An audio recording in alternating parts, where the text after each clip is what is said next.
Selamat malam, salam sejahtera, shalom, assalamualaikum, om swastiastu, namo buddhaya, salam kebajikan.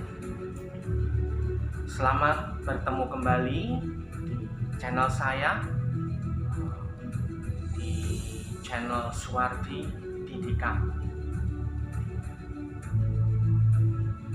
Sebagai rasa terima kasih saya, kali ini saya ingin menyampaikan, yaitu satu tema tentang merubah nasib, menaikkan taraf hidup. Ada satu kata-kata yang sudah sangat kita kenal, yang terlaksik dan populer sering kita dengar, bahwa Tuhan itu tidak akan merubah nasib kaumnya atau umatnya jikalau kaum atau umatnya itu tidak merubahnya sendiri. Artinya di situ harus ada doa, usaha, dan daya upaya sehingga itu bisa berubah. Kemudian yaitu untuk menaikkan taraf hidup. Berbicara tentang taraf hidup itu bisa berbicara tentang status sosial ekonomi. Kita kenal status sosial ekonomi itu ada yang berkekurangan, ada yang berkecukupan, ada juga yang berlebihan. Status sosial ekonomi yang berkekurangan itu adalah biasanya dikategorikan kelas bawah atau orang-orang miskin seperti itu. Kalau status sosial kelas menengah itu dikategorikan yaitu sebagai orang-orang yang berkecukupan seperti itu. Nah, kalau dikategorikan status sosial ekonominya itu berlebihan, itu dikategorikan sebagai orang-orang yang kaya raya, bahkan jutawan, miliarder atau triliunan. Mereka adalah yang sudah berlebih-lebih dalam segala hal. Sekarang, untuk kita bisa merubah nasib atau menaikkan taraf hidup, taraf sosial ekonomi, itu tentunya saya ibaratkan adalah seseorang yang belajar atau studi atau sekolah. Untuk bisa lulus, untuk bisa dikategorikan menjadi orang yang berhasil, pintar dan cerdas, tentu pertama dia harus belajar. Pertama belajar membaca, kemudian belajar berhitung, belajar teori-teori, artinya belajar banyak ilmu. Kemudian dari ilmu yang kita dapat itu, dari pelajaran yang didapat itu, digunakan di dalam nanti setelah lulus untuk berdagang, untuk berbisnis, atau yang mengambil jurusan ekonomi atau administrasi, bisa dipakai untuk bekerja di satu perusahaan, bisa dipakai bekerja juga mungkin di instansi yang ngambil yaitu di hukum, bisa menjadi lawyer, atau yang mengambil sebagai di Espol bisa menjadi seorang politikus dan lain sebagainya. Mungkin secara umum ada yang mengambil misalkan di dalam arsitektur atau di dalam ahli membangun, maka bisa dipakai untuk membuat satu arsitek dan membangun satu rumah. Di situ bahwa keberhasilan, kesuksesan itu adalah harus dimulai dari mindset atau pikiran kita. Mindset kita itu harus terbuka. Kalau kita yang tadinya status sosial dan ekonomi itu berada di garis bawah atau berkekurangan, tentu siapapun ingin taraf hidup sosial ekonominya itu akan lebih meningkat. Meningkat di status sosial ekonomi yang berkecukupan, bahkan banyak tentunya yang semuanya menginginkan berlebihan, menjadi seorang yang berlebih-lebih, boleh dibilang menjadi seorang yang kaya, seperti itu. Nah, di situ kita harus membuka mindset, artinya kita harus mengerti kalau saya ingin menaikkan taraf sosial ekonomi, merubah nasib saya harus mempunyai ilmu, saya harus belajar, saya harus bisa. Nah, setelah kita tahu itu, kita punya ilmu itu, kita bisa belajar itu, misalkan untuk membangun, tentu bisa kita pakai untuk membangun suatu rumah. Barulah taraf sosial ekonomi itu akan terwujud. Jadi pertama harus dimulai dari mindset, cara berpikir kita. Harus ada niat, ada tekad, ada kemauan, ada usaha untuk kita bisa menaikkan taraf hidup atau merubah nasib kita. Saya juga mau cerita, ketika suatu saat ada beberapa teman yang datang kepada saya yang menanyakan, kamu sekarang kerja di mana? Wah, kelihatannya kamu sekarang sudah sukses seperti ini. Padahal waktu itu saya juga belum sukses dan tidak sukses, masih berjuang untuk menuju itu. Nah, saya tidak bisa mengajak mereka karena mereka ingin ikut saya. Saya cuma bisa memberi saran kepada mereka, coba kamu kerja yang bisa mendapatkan gaji yang lebih, yang besar. Saya kasih saran, kamu kerja ke luar negeri. Saya kasih saran, kalau kerja di luar negeri itu gajinya lebih besar. Kalau di Indonesia UMR-nya mungkin cuma 3-4 juta, 5-6 juta. Tapi kalau di luar negeri bisa sampai 15. Bahkan kalau di Eropa bisa 25 juta, bahkan sampai 50 juta satu bulan. Itu adalah perbedaan yang sangat-sangat jauh.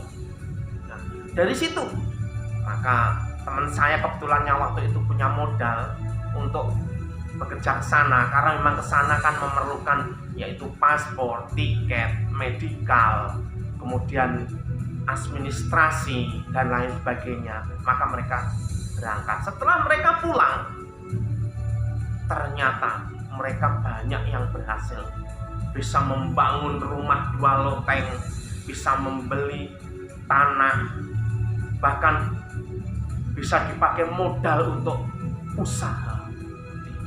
Itu adalah satu perbedaan, bahwa ada pemikiran yang merubah mindset, pandangan hidup seperti itu. Sekarang kalau kita kembalikan kepada kita, sebetulnya perbedaan apakah yang bisa kita tarik pelajaran dari mereka? Sekarang kita coba bandingkan, kita coba kalkulasi.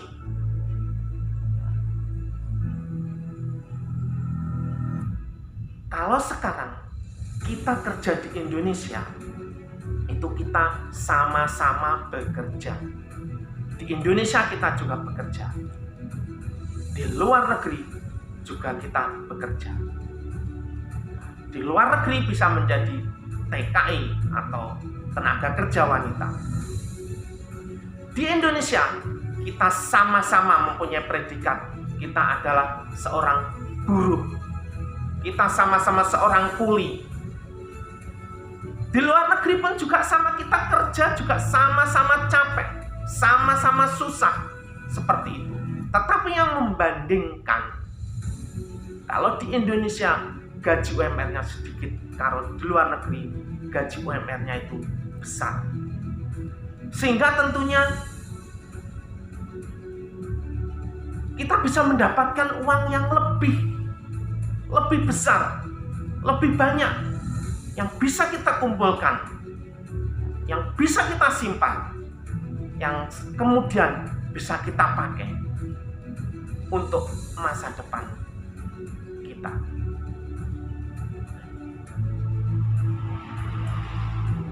Tetapi kenyataannya banyak orang yang tidak mempunyai mindset seperti itu.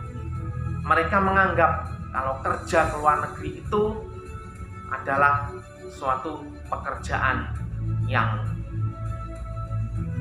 kurang bagus.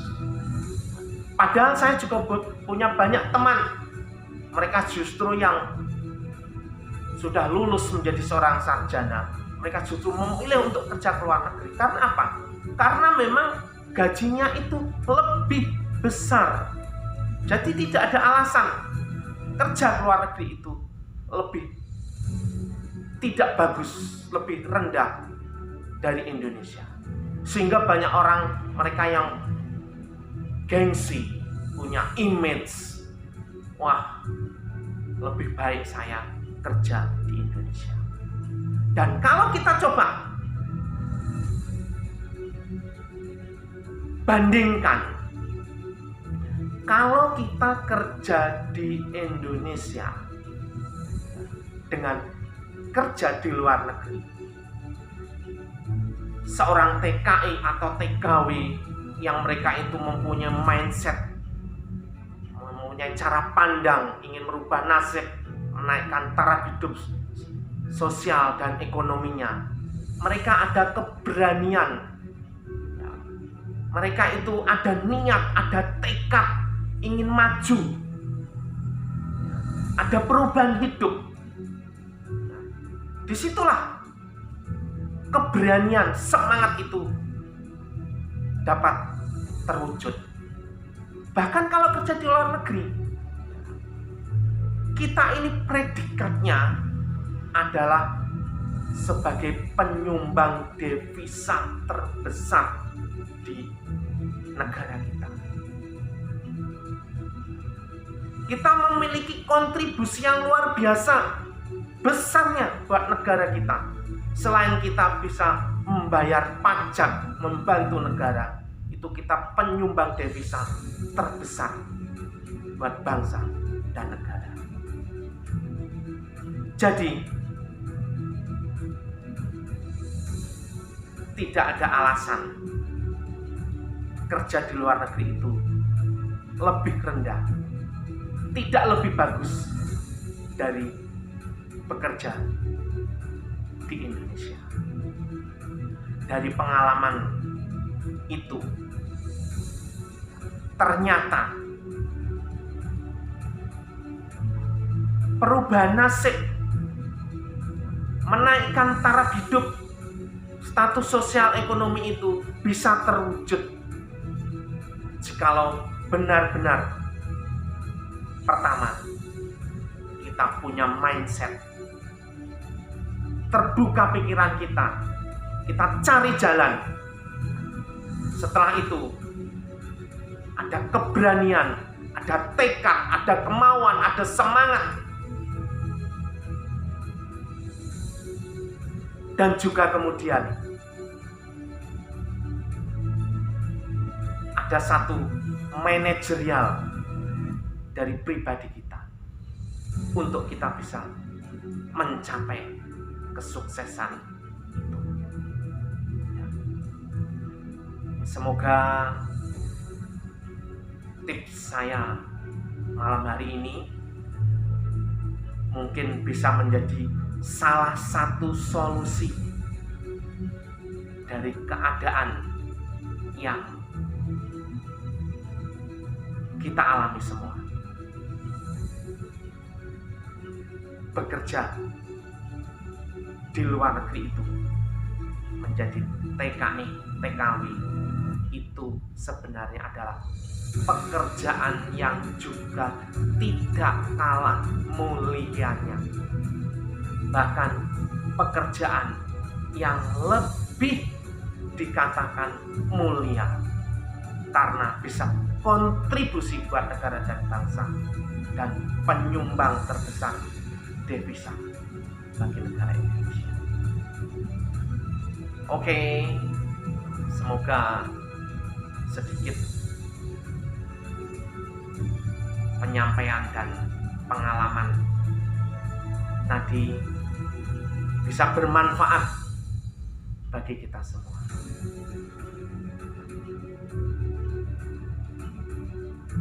Jangan lupa untuk like, subscribe channel saya.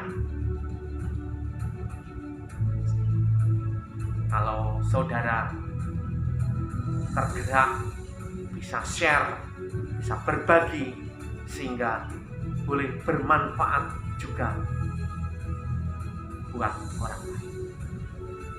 Terima kasih. God bless you all.